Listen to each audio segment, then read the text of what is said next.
I will declare this regularly scheduled meeting of Bridgewater Town Council to order. Welcome back to council chambers. A little bit more room, but thanks to the Des Museum for hosting us for the last number of weeks as we work through our elevator retrofit. Are there any additions or deletions to the agenda? Hearing none, we will declare the agenda as approved. And announcements from members of council. Anything upcoming? I always look to Councillor Thorburn. I know there's something. Museum, for short. May the 4th, 2 to 4 p.m., the South Shore Stamp Club in the rotating gallery space. Meet the members of the South Shore Stamp Club and they share their stamp collections. Some samples of their collections, including various stamp themes, a 1939 World Tour cover, biography of Queen Elizabeth II, Red Cross, Pictorial Council of Nova Scotia, corner blocks of Canadian stamps and story of the Blue Notes.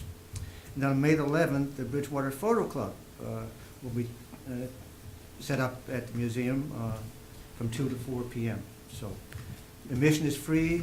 Come down and enjoy it. Great, thank you.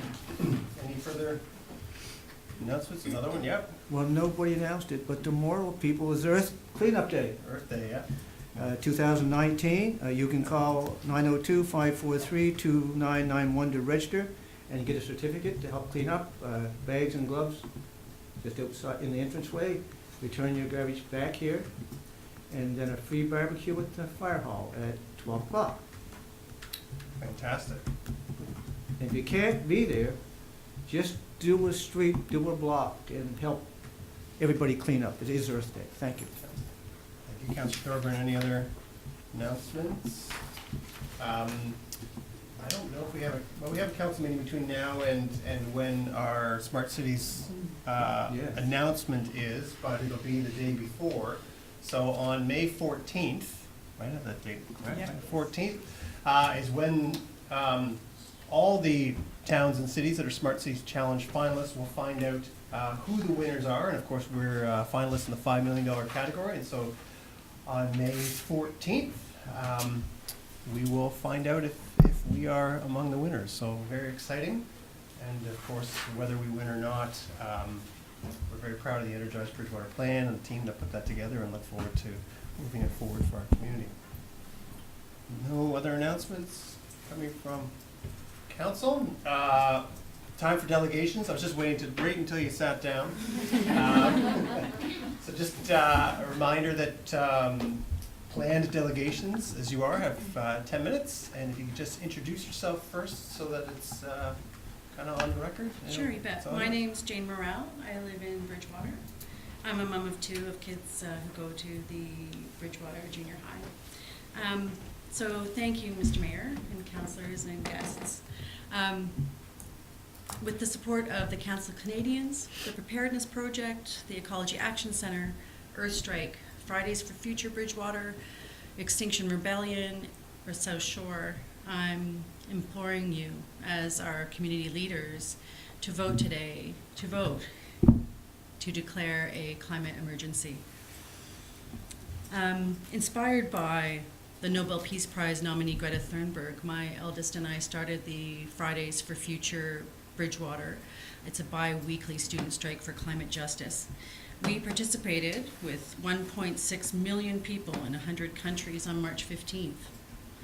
And Leon DeVried met with us outside Town Hall. There were 100 of us there to answer our questions and to present Energized Bridgewater and your energy poverty reduction plan. And I'm happy to say that people felt proud and hopeful hearing those plans. I wish you the best of luck in winning that Smart Cities Challenge next month.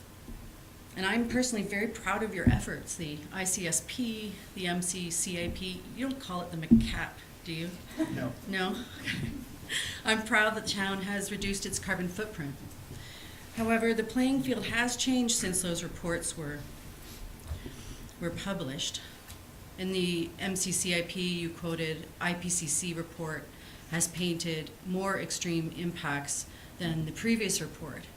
And the IPCC itself decided to create a special report in between its normal reporting times, last November in 2018.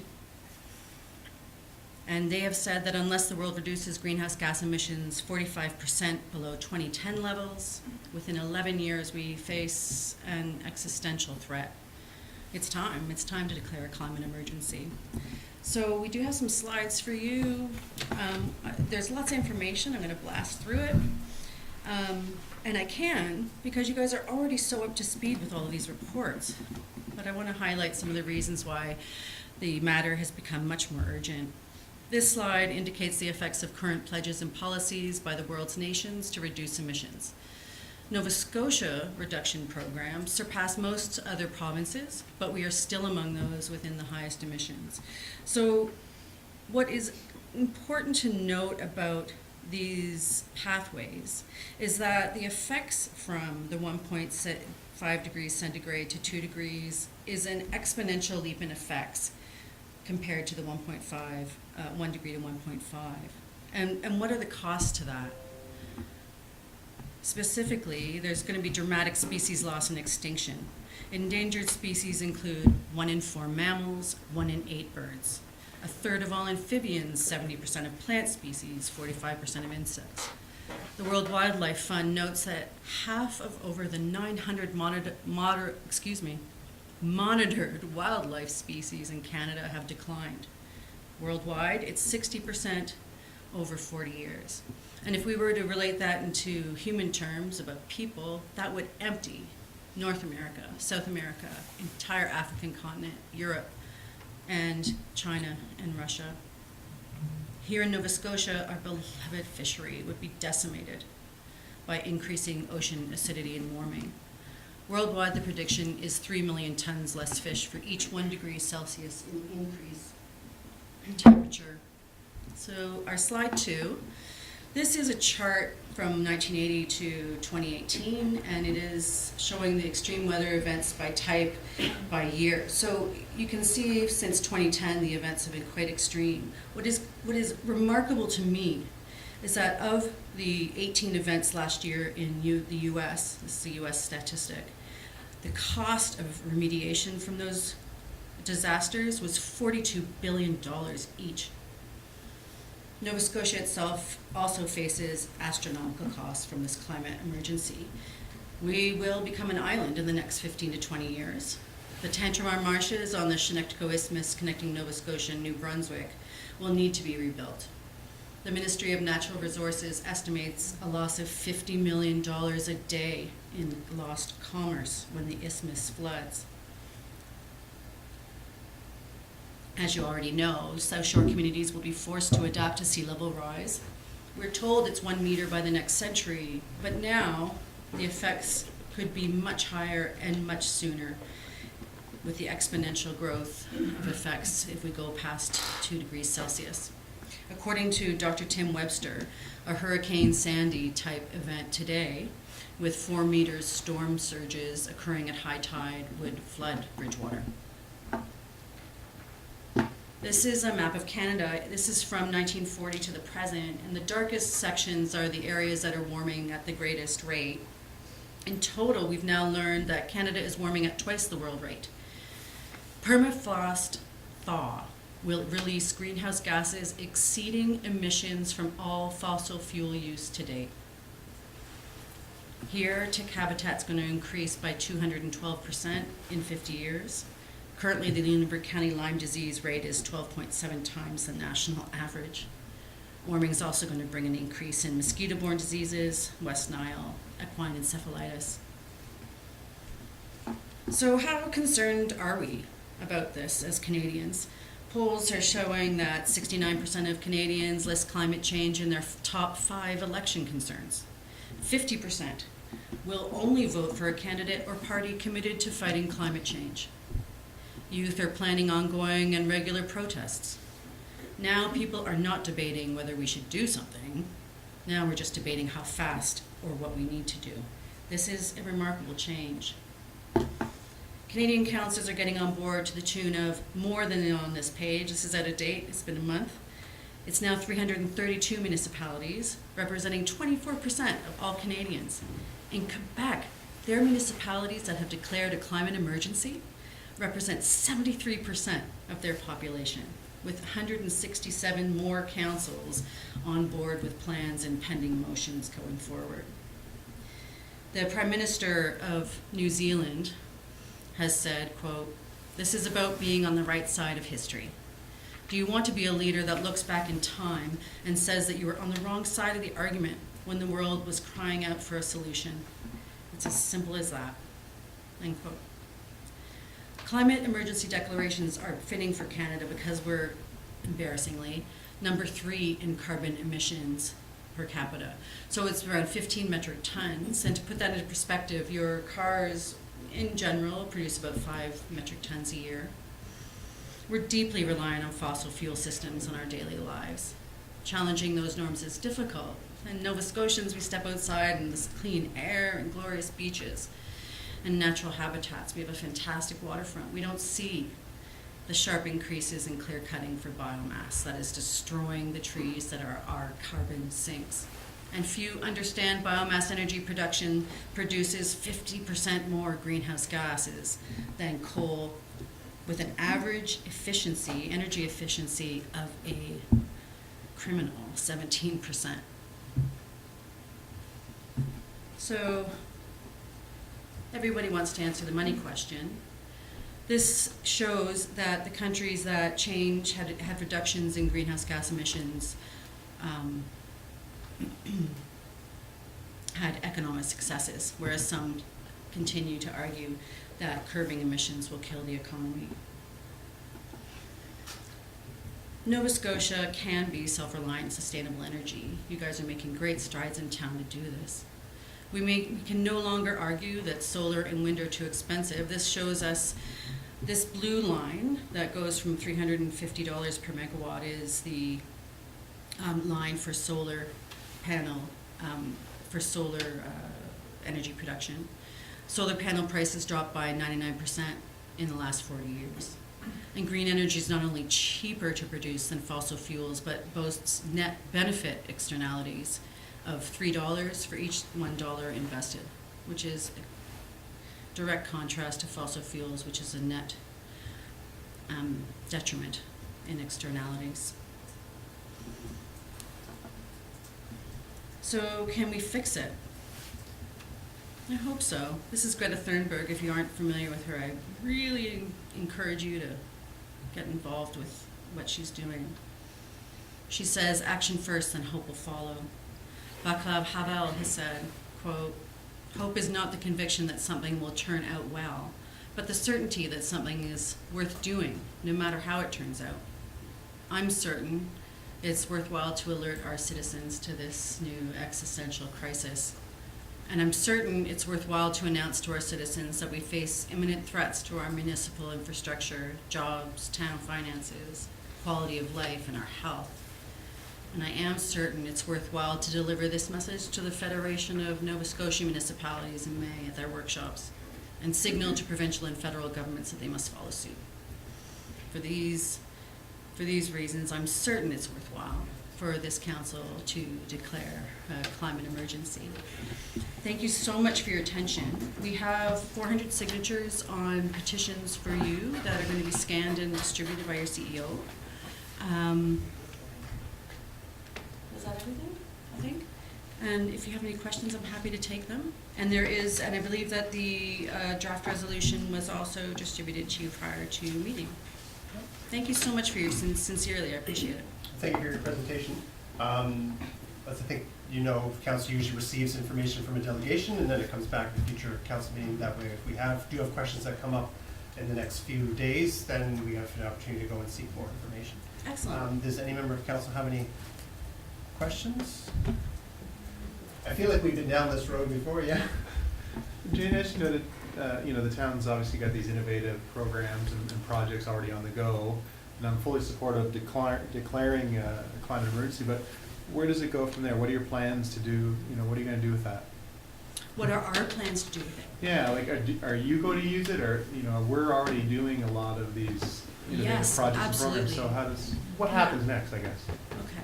Well, the declaration of the climate emergency takes it to the next level. It allows this municipality and all the other ones who join on board to use that climate emergency as the first filter for every decision that you make.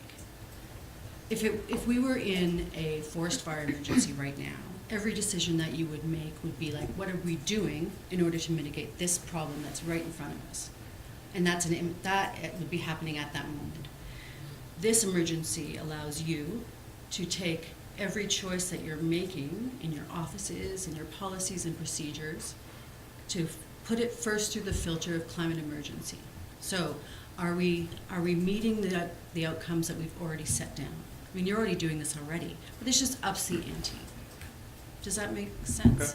Yeah. Yeah, is that add something to that? Yeah, if you want to just come down to the microphone now. It's recorded. Thank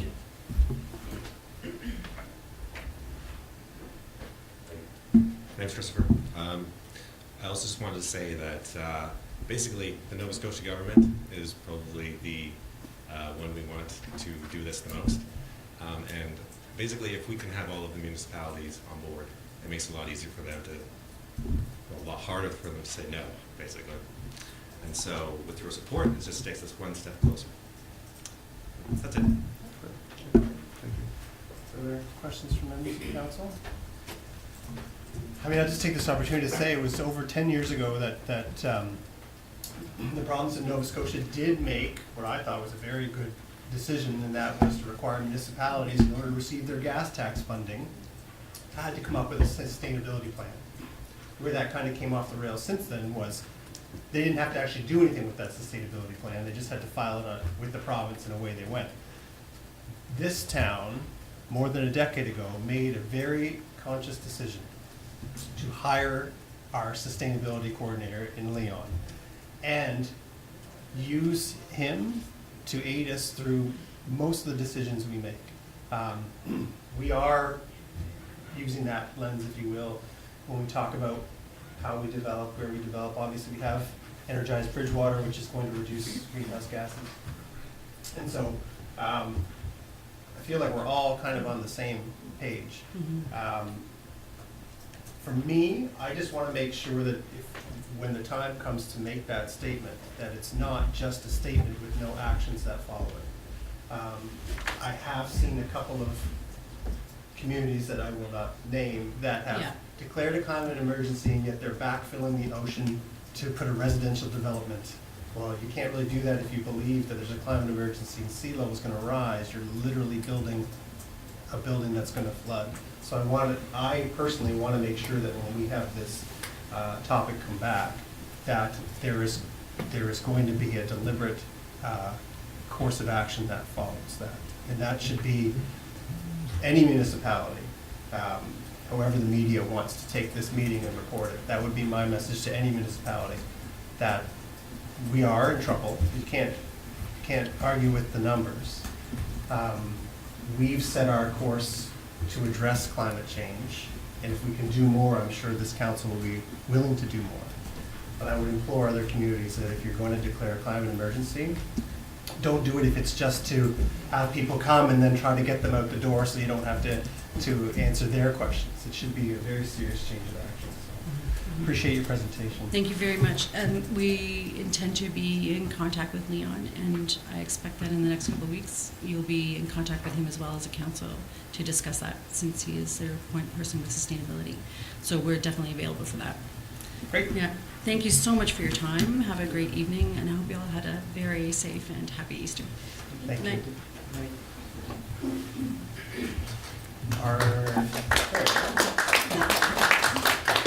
Well done.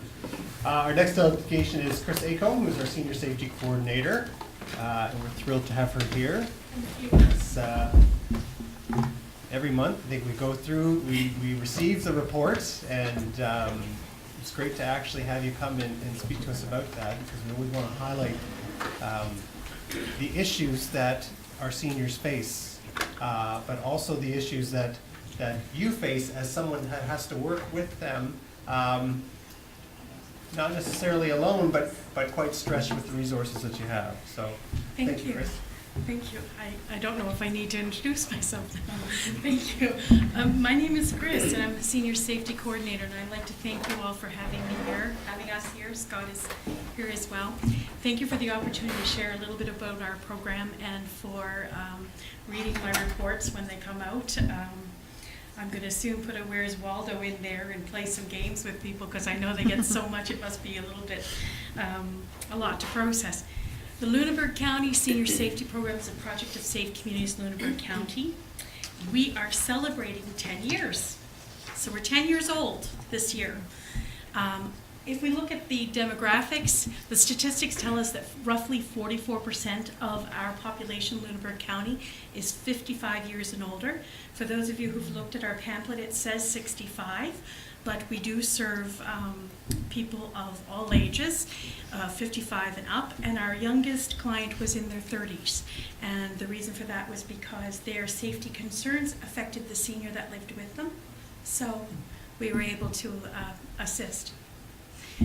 We have broken down where everyone in 2018 resided.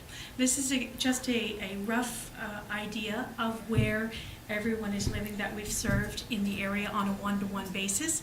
5% from Mahone Bay, 6% from Lunenburg, 29 from Bridgewater, 15 from the municipality of the District of Chester, and 45 from the municipality of the District of Lunenburg. That gives you an idea of where people reside, but it doesn't tell you what the service was or the length of the service. We can be used for an afternoon, a day, a month, sometimes months, and our longest standing client is still with us, and they started in 2009, so 10 years. We are a not-for-profit community-based program. Everything that we do, that we offer to our seniors is all voluntary, it's all based on voluntary participation. We offer our service, and if the person wants our help, if they want our service, they say yes or no, and we've been very fortunate. I think in the 3 years I've been here, I only know of one person who has declined.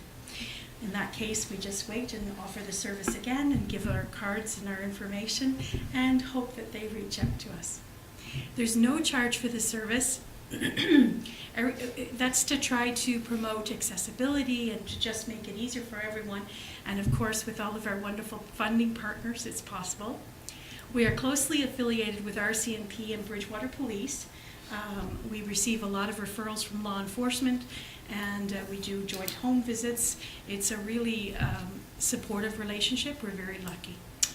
Community partnerships go just spread everywhere. We have partnerships with different agencies. We have healthcare practitioners, St. Vincent de Paul, Salvation Army, United Way, the list goes on. Those community partners really are why we're successful. We have such a great working relationship with everyone and members of all the municipalities. So someone who might be working as a building inspector or fire marshal or fire inspector in town may call me and say, I think I know someone that needs to see you, and away we go. What do we do? This is the million-dollar question. I often think we should put, what do we not do? We offer one-to-one education, support, and referrals to different agencies like Continuing Care, Western Regional Housing Authority, and any number of partners. We network with community partners on different committees and on different organizations.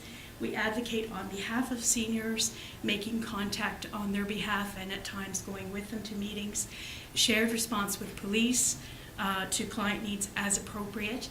And some of the education sessions we have are series programs. So 6 to 8 weeks, Senior Safety Academy, Living Alone. This is designed for individuals who find themselves for the first time in many years living on their own. So there's a lot of skills they might need to brush up on or new information they might need, as well as driving decisions and driving cessation and things like that. There are so many reasons for referrals, and often the referral that is made is just the tip of the iceberg. but these are a few of the reasons why someone might refer to us. Elder abuse situations, isolation and loneliness, food insecurity, lack of transportation, home insecurity, hoarding, mental health, well-being, lack of support, and the list goes on. Anything that will impact or negatively affect safety or positively encourage safety and well-being is our area of expertise.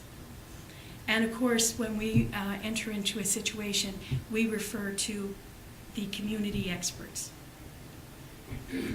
So this is a case study, and you're going to just see a brief outline, but it's a really good example of how everyone works together and an example of what we do. An anonymous referral was received for a gentleman who needed some supports. When we got there, we identified that there was more going on.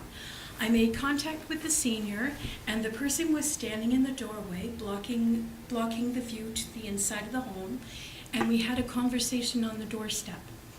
After a little bit of this conversation, the person invited me into the home, and when we got inside, it was very easy to see that our services could be possibly useful. The person had no lights, no heat, no phone, and the 3 main rooms were filled from floor to ceiling with personal items, broken furniture, and refuse. Things had gotten a little out of hand, and the person was struggling. We were very fortunate that this person trusted me enough to let me in, and we talked about what some of the options were. This was really difficult for this individual because they had kept it very secret. You know, they had kept their privacy. They wanted their privacy, and we needed to respect that. They were living by the light of a flashlight, and they had a cell phone flashlight they used when they could get it charged. So our first discussions were around how do you want to move forward and what can we do? We made a plan together. We got the utilities reconnected. We began a cleanup, and that required making connections with the municipal waste removal and department, and it took connections with fire marshal, building inspector. So we were talking to a lot of different people to try to make this happen, and then the funding and so on for all these things that had to be done. We also got smoke detectors installed, which were given to us by the fire marshal, and we began working on priority access. Now, in some situations, it's necessary for someone to move out of their home, but everybody wants to stay home. They want to stay home as long as they possibly can. So for this individual, it was how do we stay home safely until we can find a new home that's suitable. So we began working with partners from Continuing Care, Western Regional Housing Authority, St. Vincent de Paul, Salvation Army. Everyone was involved. Everyone had an important role in this person's care plan. The day of the big move, we found a home, new furniture, and so on, and the big move happened. The important part of this was to respect the person's individuality and the value of all their important things that they have in their home. So we took this very slowly, and it was a graduated step. In some areas, they have a full program that will help with this. And in Lunenburg County, with the help of all our collaborating partners, we're actually trying to do this. So with help from mental health and so on. I'm happy to say this person has moved into their new home. They have new connections, they have full support, and they're living their best life. Will there be bumps along the road? Absolutely, but this person knows that they can reach out. This is one story, and we have more than 100 more. And each one is going to be very unique and special to the individual. So, our funding partnerships. We apply for and receive a grant from the Nova Scotia Department of Seniors. It was $20,000 each year. Now it's $25,000 with committed funding for 3 years at a time.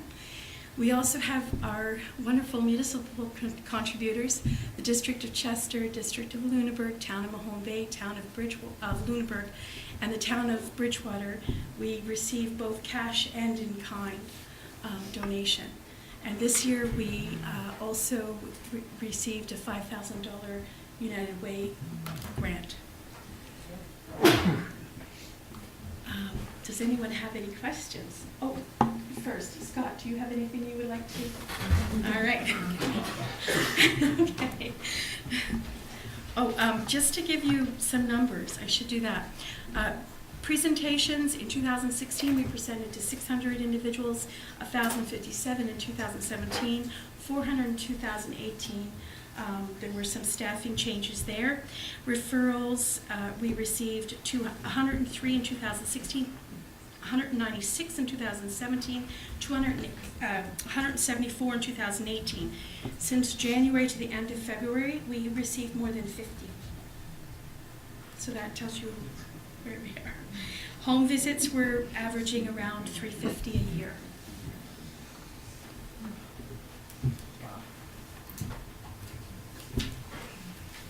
Any questions? I'm sorry. Can't give us all the answers. Well, I just want to say thank you. I don't know how you do it. It's amazing. It's certainly, it's one thing to receive the reports and see it on paper. It's another thing to hear a story like that, Yeah. and kind of put that together. And yeah, just anyone, council have a question? Jim? Where is this going? So over 10 years, there's a very, very proven need. Yes. There's limited capabilities within a municipality. Where around your table, what are the discussions about where this is going in the next 10 years? Yes. So that's a really good question. That's one that we're spending a lot of useful time talking about and trying to investigate. There is talk around the table about how to bring bring it to the provincial level to say, you know, the funding, we need to expand the funding because the need is already proven, the need is there. Would you like to add anything to that? Is there any way that So, Your Worship, Council, that's definitely a go-forward challenge. We were fortunate enough where the program had gone on for 10 years, you know, through staffing, and there was some revenues that were put in reserve, and this year would be our last year with the reserves, so they're going to be depleted. So that is a struggle. There is a conference being held at the Best Western Plus by the province in conjunction with the province around senior safety, which is the middle of May. Hopefully some discussion around funding by all the municipalities towards the province or towards the municipal partners, whether it be a private citizen donation, anything. I guess the group was kind of looking for all options on a go-forward basis. You know, we obviously realize that pressures are you know, stressors around pressures on financing, and you know, we do the best we can to accommodate the program in our office, and most of the members of the commission know how busy they are. So that is a struggle on a go-forward basis, and each year we come up with something new in order to offset and balance the books. Thank you, Councilor Thurman. Just a couple of quick questions, Scott. How long has all Bloomberg County and Queens been involved in this? Because it started out was quite a bit smaller, but then it's grown and grown and grown. Yes, yes. So our program is Lunenburg County. Queens has a separate program. That was Carol Hipwell, and she since has left, and someone new is coming on. Afraid I'm not sure who that is. So we have always offered it to Lunenburg County. Well, it began in town of Bridgewater, Right. and then expanded with the additional funding and so on. So, yeah. And 211, do you use that service much? Yes, absolutely. During home visits, I'll often use 211 to try to find different agencies and programs that are available. 211 is extremely useful, and it's one of the first numbers we recommend to people. I remember I was on the police commission down in Yes. Cape Breton when it was first introduced. It seemed like an awesome contact It is. With one contact, we get you up-to-date information. Yes, it Good for is. everybody. It is, and we receive a number of referrals from 211 each year. We're kind of their, feet on the floor. So if they get if they get a call from someone and they feel there might be a safety concern, they'll call me or email me, and we work as a team. Another collaborating partnership. Great. Thank you very much. Thank you. Thank you for having me. Additional questions from members of council? Thank you again, Chris. Thank you.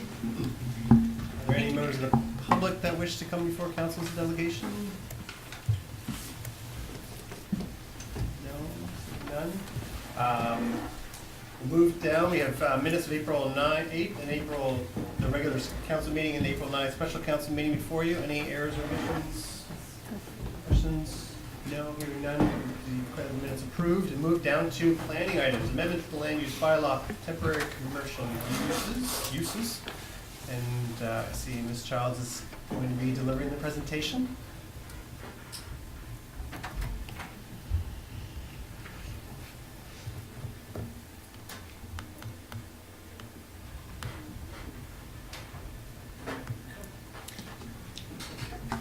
Okay, thank you. So this is about temporary commercial uses, an application for a land use bylaw amendment. It's being proposed that a land use bylaw amendment is made to permit temporary commercial structures in the historic downtown commercial zone, or the C1 zone, and the La Have commercial zone for 150 days within a calendar year on private property. The uses that would be enabled would be those currently permitted as of right in both the C1 and the C2 zones.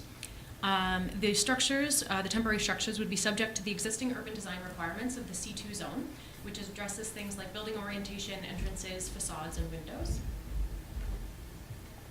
And this amendment would enable the establishment of new economic, social, and cultural opportunities, whereas current regulations may affect opportunities for some small local businesses to establish themselves, and it doesn't provide the option for temporary uses of vacant lots.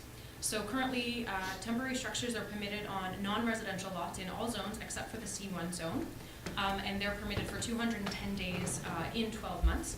And so this time frame of a 12-month period limits when the structures might exist in repeating calendar years. So it wouldn't enable a business to be there at the same time each year. And the town does have a vending bylaw, but it focuses on public property, whereas this would focus on private property. And the purpose of this amendment is to promote a vibrant downtown with a variety of destinations to bring people to the area. The intent is to enable the temporary use of vacant lots and unused spaces on private property in order to activate spaces that are currently underutilized. And with this amendment, it would be possible to generate more people on King Street through business clustering, activate spaces with an interim use of those vacant lots, enable an additional use for property owners, and enable options for new business startups. So I've included a few examples of how this is done similar elsewhere. So in Halifax, there's a place called New Space, which is down by the waterfront. And it has pop-up small local businesses, arts and entertainment. It embraces uptake in seasonal visitors, provides a platform for small local businesses, and is also done on private land. In Yarmouth, they have a seasonal retail use section in the land use bylaw, and their aim is to keep the downtown commercial area vibrant. It supports small businesses and startup developments, encourages as many activities as possible, although here they're not permitted adjacent to established year-round businesses that sell similar products. And they've also limited it to their tourist season, but theirs is actually a 9-month period. And also, I've included a few pictures. Many people envision this when they first hear it as food restaurants, but it would enable a variety of different uses as the ones listed as of right in the land use bylaw. So food restaurants are possible, but it could also be things like bicycle rentals, garden centers, which currently don't work with the land use bylaw, and pop-up libraries. So staff held a public information meeting on April 10th at 6 p.m. at the Despersey Museum, and notice was delivered to retail and restaurants in the C1 and C2 zone. 6 members of the public attended, and there were 3 staff members present. There was also 2 presentations done, one to the Downtown Planning Advisory Committee and the Chamber of Commerce. Both of these groups were supportive of the idea, as they see it as a way to bring business into the town. And so these are the discussion topics that came out of the various public meetings. So one of the main concerns was that temporary businesses would pay less cost, but it was broken down that it would probably look similar to permanent businesses, for example, opening in one of the vacant storefronts on, say, King Street. So they would still require a development permit, perhaps a building permit. They would have to organize rent with the property owner themselves, perhaps connect to water and sewer if it's required, and any other overhead costs of the actual structure. There was the concern about existing businesses going from permanent to seasonal. There was a question regarding aesthetics, which has been addressed using the urban design requirements of the C2 zone and a general requirement to keep it in a good state of repair. There was questions regarding the distance from existing businesses as well as the time frame of this permission. And each of the groups, at the three public meetings, there was overall support and kind of the mention that people bring other people places. And the municipal planning strategy has some objective statements, including the following ones that are applicable to this. So encourage opportunities for development, which fosters the town as a regional employment and service center. Control land use and development in a manner that will minimize conflicts between land uses and in a manner that's compatible with the town's service infrastructure. Mix compatible land uses to promote diverse and convenient neighborhoods, and encourage compact development to maximize the town's shared infrastructure and promote healthy, close-knit neighborhoods. There are also a few implementation policies which have been met. So IM 2 states that council is to consider amendments to the land use bylaw if the land use bylaw amendment is consistent with the MPS. And IM 3, council is to consider amendments to the land use bylaw if a proposed use has been identified. And the downtown and waterfront master plan also promotes downtown development through a few different options, including these that apply, that the Main Street zoning should be flexible to allow a wide range of uses, greatly reduce or eliminate parking requirements downtown, use vacant land and buildings as opportunities, including infill developments and retrofit of existing structures to serve new functions, and utilize strategic infill and new development opportunities to take advantage of surplus of surface parking on LaHaye Street. So staff recommend that council give first consideration to the proposed text amendments of the land use bylaw and schedule a public hearing for May 27th during the regular meeting of council. Wonderful, thank you. Questions from members of council? More of a statement, I guess, maybe a couple questions. I was at the public session, only 3 businesses, I think, to my count, were actually in attendance, which was really disappointing given, some of the concerns that were raised from businesses and so on. Have you talked any further internally about the proximity of like businesses for this particular venture? Another comment I guess I'll make before you answer that question, I'm starting to ramble, aren't I? Happens with age. Is that for this to work, to be like a pop-up concept or a trial concept or an incubator concept, it has to be relatively cheap for the startup entrepreneur, in my opinion. And what I've found from personal experience is that many of those people that own buildings along this area, for the most part, will not negotiate on rents, which, has there been any examples of that happening where you're encouraging them in some respects to discount the rent for this kind of opportunity, or? So 2 questions about that. Okay, so the first one was proximity. Oh, proximity. Yeah, for like businesses. Sorry, told you I Okay. rambled. Internally, not much more. I think Okay. the conversation that you would have heard at the public information meeting, it kind of came up, staff addressing that concern, just that, I'll kind of flip to actually the next slide while I do this. This is just a few Yeah. examples of where this might be. So there's a lot of potential opportunities, although none of them are, or some of them aren't overly ideal because of slope or things like that. So as for proximity, if we were to do that like we discussed in the public meeting, it might really limit what would be able to happen. So in our land use bylaw, the uses are kind of general. So we have retail use and then we have restaurant use. So it would maybe be hard to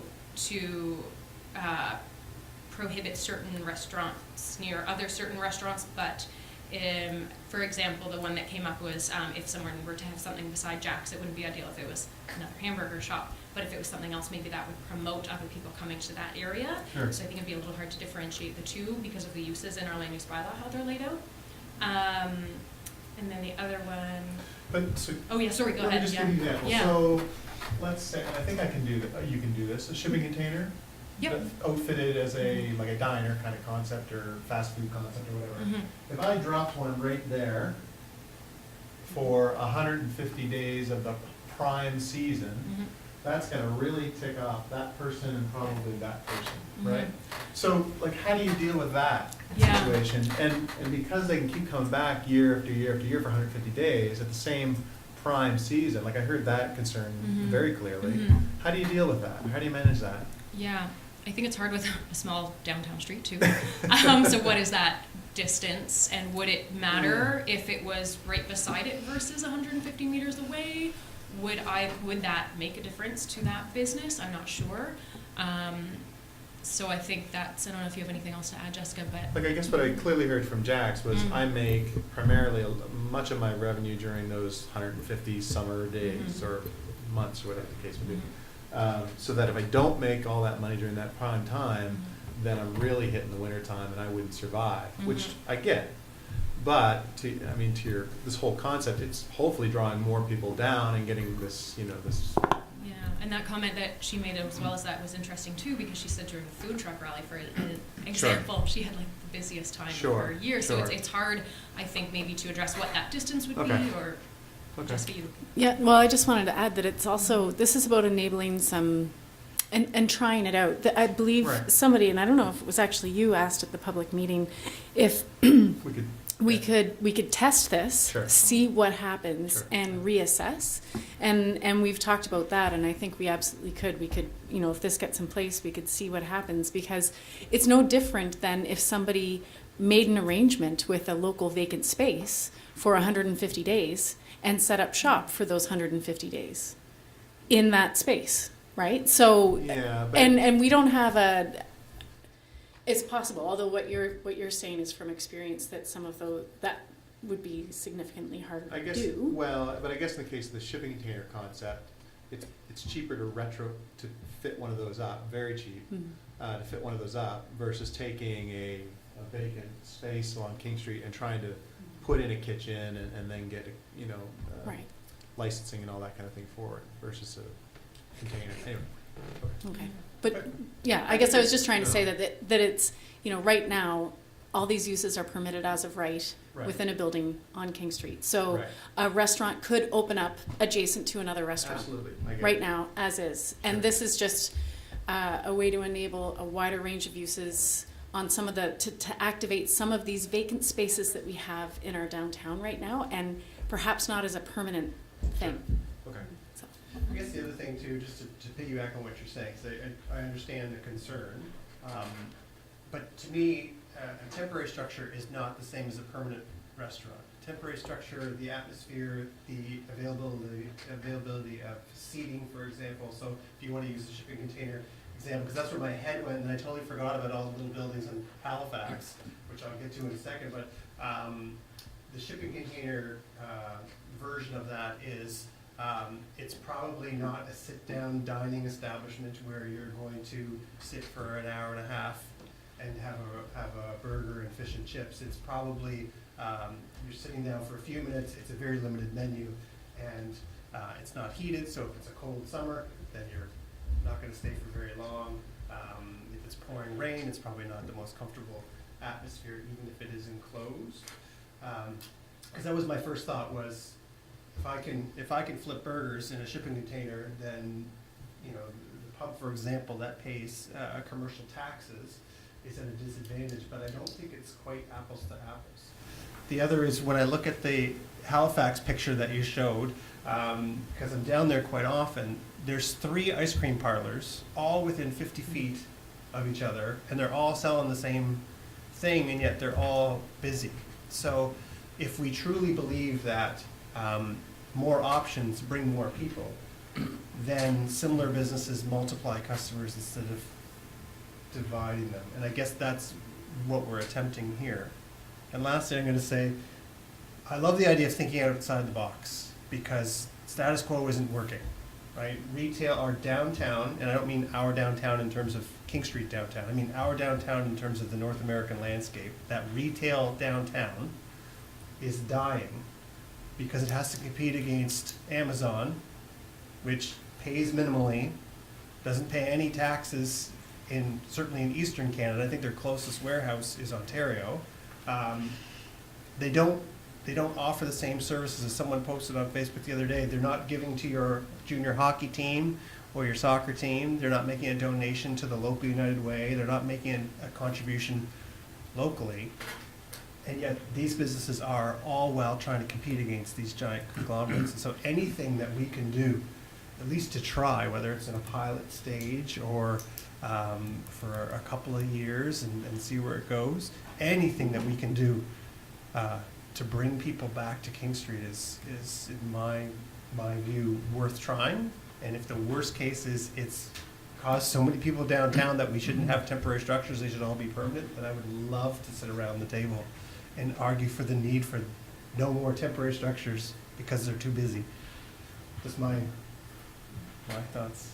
Councilor McGuinness. I had the same concerns as the deputy mayor with respect to competition, a level playing field. I'm prepared to support this, but I'll ask the question, we're not downtown Halifax. They have, I don't know how many people come in on tour boats that, they're looking for places. That's why your 3 ice cream parlors survive. They have a tremendous amount of traffic. I don't think we have that in the town of Bridgewater yet. Hopefully we will. The question I have is, has this worked in other towns our size, as opposed to Halifax? I guess worked is hard because we don't know how they've succeeded, but I gave the example of Yarmouth, which is the closest one that we found to that. Some of the other places were more focused on special events, so they were for very short periods of times, and the intent wasn't the same. It was to bring people in for that short amount of time. It wasn't to promote downtown development, encouraging people to their downtowns, whereas I think from what we found, Yarmouth is the closest to that. I'm not sure how it succeeded. I think it's a new-ish change as well, but they focus on that seasonal retail use. Yeah. Okay. Councilor Dorman. Yeah, we permit business mobile units to set up on town properties now for 210 days a year. And I think some of the criteria was they can't offer competing products, so we wouldn't have them set up. And I thought this was going to be the same down here. But I think we should try it and support it because the way it's going now is not productive.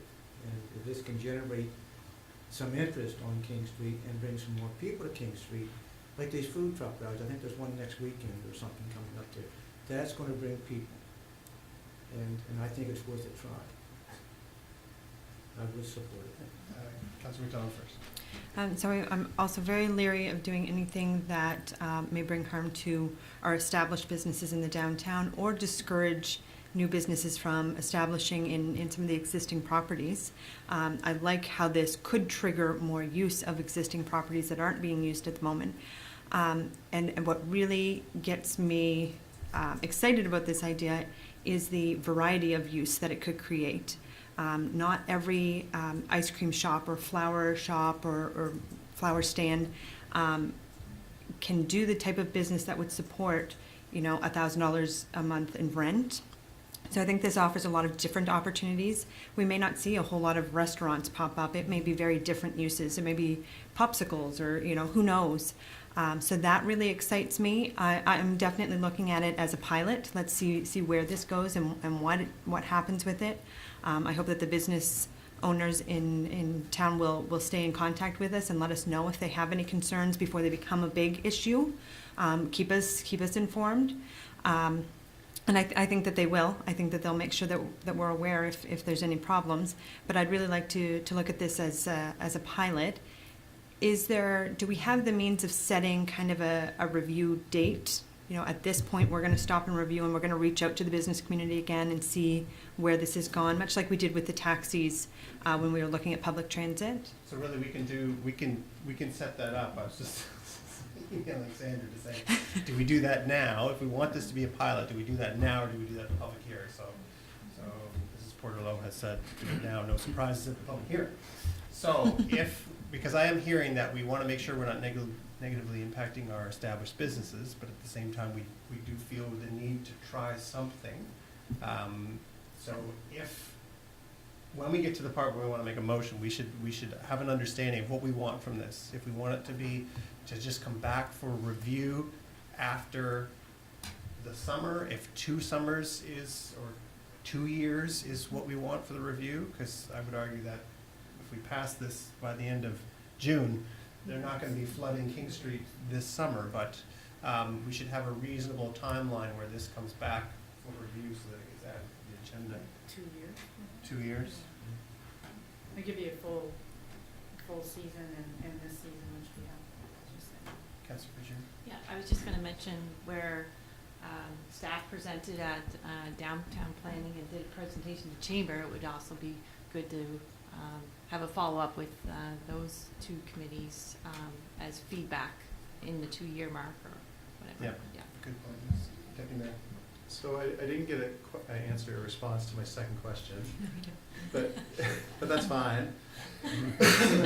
So I personally explored the whole concept of a pop-up component in an existing business along King Street, a vacant storefront along King Street. And the issue I found very quickly was no one was willing to negotiate on rent, which then forces a young, an entrepreneur, I was about to say young entrepreneur, but that would be foolish, a young entrepreneur to then look at the container type spot. And I guess I would argue with the mayor that someone who can afford a shipping container, as an example, which is relatively inexpensive versus trying to negotiate with a landlord who won't negotiate at well over $1,000 a month. They're not $1,000 a month, unfortunately. Could put one right there, which is the issue I have, where you're taking away potentially, unless you get that critical mass, which is what we all want downtown, could be adversely affecting an established restaurant or operator, what have you. So I guess that's where my concern is, I guess. Have you figured out, has anyone figured out how to work with existing landowners that have vacant space that's been vacant for a year, 2 years? I mean, I've gone through it. No one will move on anything. They'd rather have their storefront stay vacant. Have you seen any examples of that to encourage people to say, hey, if you negotiate a bit here and maybe take $1,000 a month versus your $2,000 a month, you might actually develop a business and someone to occupy your space. So, For the actual stores themselves or the vacant lots for the and vacant, extras? the vacant buildings, like the vacant buildings. storefronts. That's, yeah, the people that own some of these buildings with vacant storefronts just will not negotiate. And if they would open up their purse strings a bit and say, well, listen, I'll take $1,000 a month for 6 months and hopefully develop this into a business that's going to occupy my space full time. Have you seen any examples of that? Obviously it's not going to come from municipal taxpayer dollars, but. Through business improvement districts.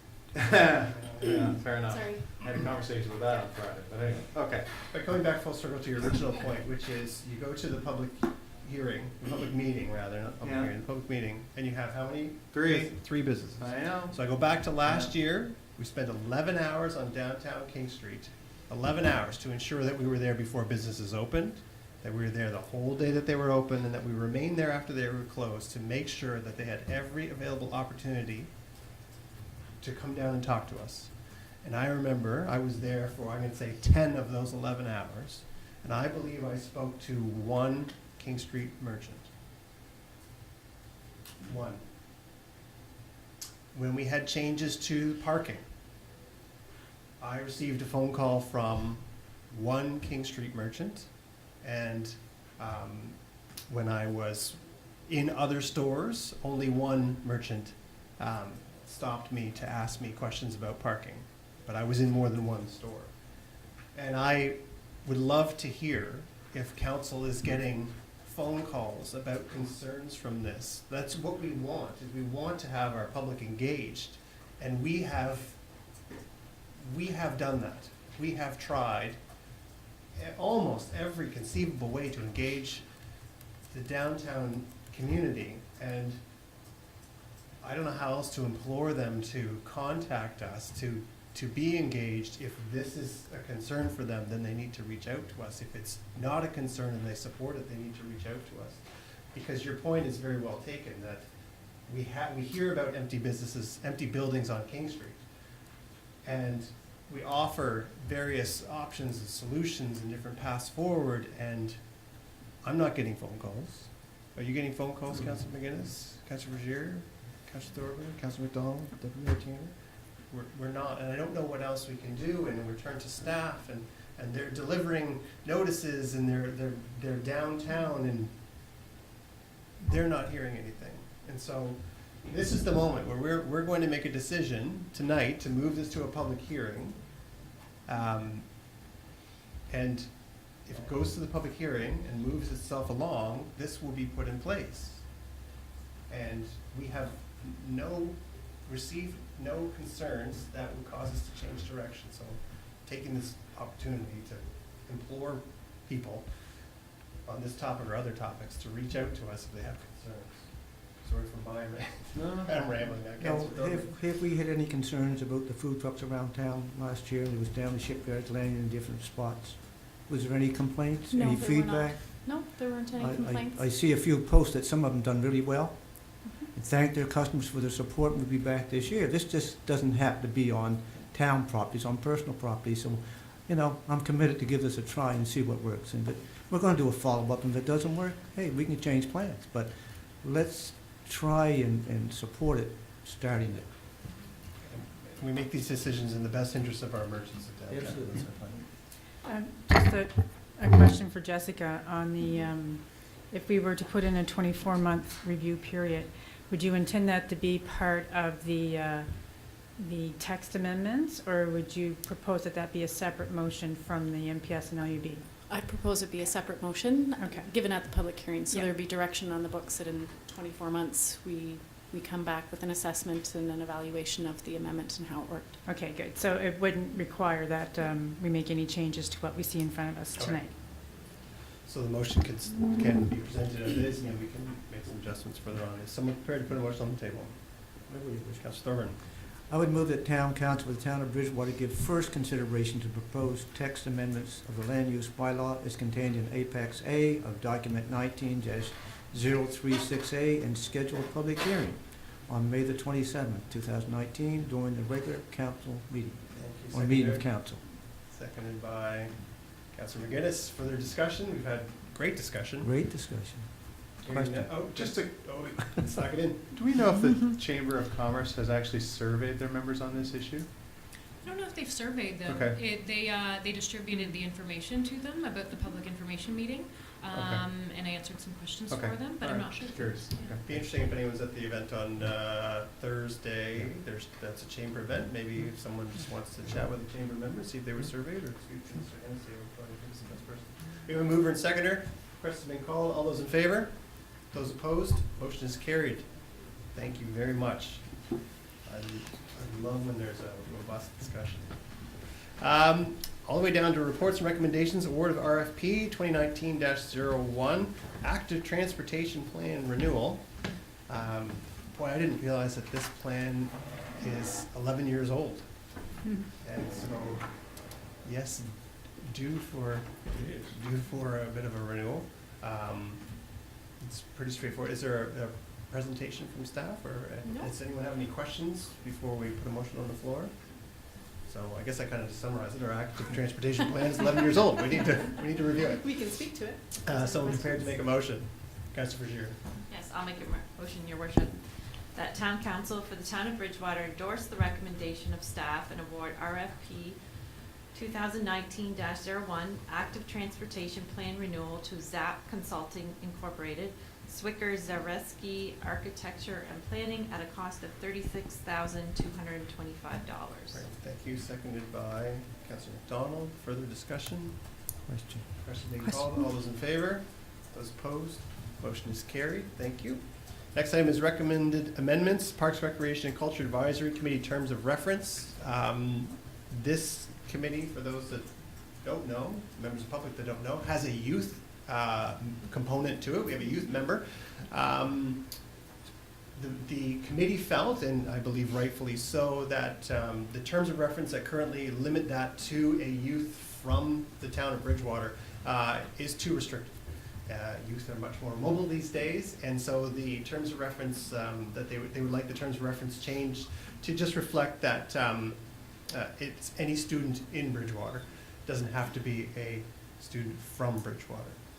And so that is before you for consideration. If someone would like to make that motion, Councillor McDonald. I would move that Town Council for the Town of Bridgewater amend the terms of reference for the Parks, Recreation and Culture Advisory Committee as contained in Appendix A of Document 19-045 to change the requirement for youth participation to enable any student in Bridgewater rather than require residency in Bridgewater. Thank you. Seconded by Councillor Thorburn. This is where I'm going to make my pitch for any youth to join our committee. You can contact Town Hall, email myself or Mr. McDonald, and gladly get you an application, which I'm sure are also online somewhere. Yes, looking at that, yes. Okay, we've had a mover and seconder. Further discussion? Question. Question's been called for. All those in favor? Those opposed? Motion is carried. Thank you. We have a donation to South Shore Fieldhouse Society, and I will remind the public that this is, people make donations to the Fieldhouse, they make them to the town, and then we pass that money along. When you hear the motion, it is worded as a grant. This is not a taxpayer-funded grant. This is not a grant from the town of Bridgewater. It's literally in and out from a community member that we facilitate that transaction. Deputy Mayor Tanner.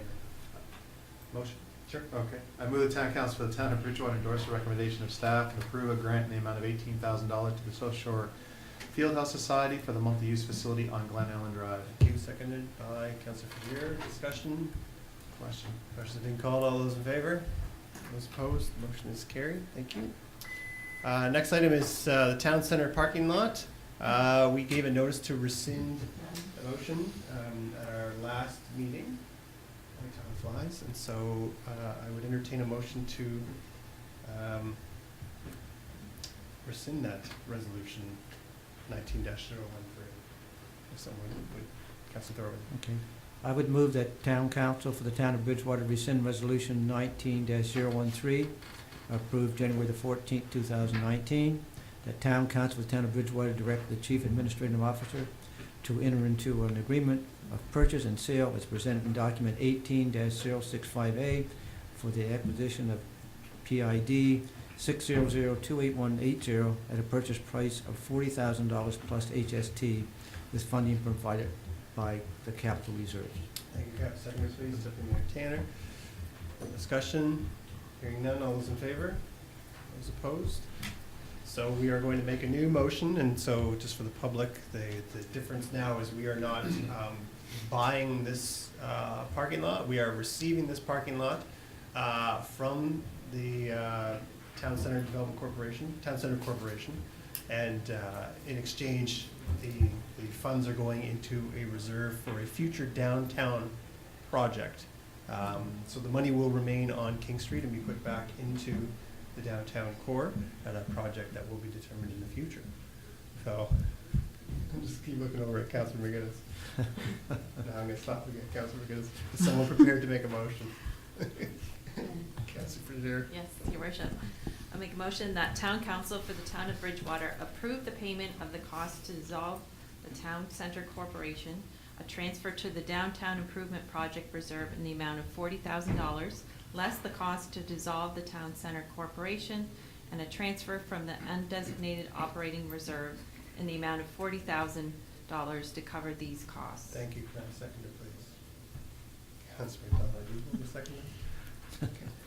Further Question. Any discussion? Only question make out. Councilor McGinnis wanted to say something. I will not be supporting the motion, as council well knows. We are, in my view, and I respectfully disagree with the mayor, buying the property. We're just doing it in a different way. So I will not be supporting the motion. Further Question. discussion? Questions being called for? All those in favor? Those opposed? Motion is carried. Thank you. Our next item is Bridgewater Masonic Society request for tax exemption, commercial to residential.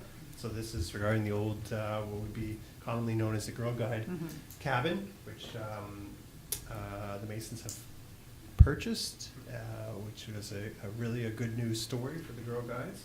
And so there's, the request is before you. Do you want to go over that? Or? Yeah, it's second reading of your bylaw for tax exemptions to nonprofit organizations. So what you'd be doing is removing the former property, 216 North Street, and adding 93 Dominion Street, which would be the entire property. So with this amendment, they would go from a commercial a tax to a residential. I'm sorry. This has been added to the wrong agenda. Oh, It's cool. advertised for May 13th. That was an error. Okay, okay. Well, there you go. So we'll defer that. Free advertising. Kind of. Now, everyone watching on Facebook We don't- knows to come on May 13th. Yeah, We'll have quite a crowd. yeah, We won't be here because we'll be in Ottawa preparing for Smart Cities, but that's right. we'll Okay. have quite a crowd. Okay, our next item is, Let's get things cut. this doesn't happen very often, so this is, don't beat yourself up, or, it's like the motion to rescind. I'm like, this is the second time in 2.5 years I think we rescinded a motion, so it doesn't happen very often, so don't worry about it. It's the first Sandra error that I have witnessed. Bravo. Yeah. Oh, I just, bite my tongue. There was something about leaving witnesses behind us. Sorry. Our next item is efficiency 1, on-site energy manager maintenance for contract for full 24 months. That's, so we already had something in place that if we didn't want to extend it, correct me if I'm wrong, then we could change it, but we don't have to do anything because the motion was originally for the 24 months. So there's really no changes, so this is just an update. Unless council wants to exercise that option. Unless you want to terminate that contract. All right. If there's nothing else to come before council, we have an in-camera meeting after this, and we'll try to get Councilor McGinnis out here before the hockey game starts. Have a motion to adjourn, please. So moved. Councilor Thorburn, Deputy Mayor Tanner, we are adjourned.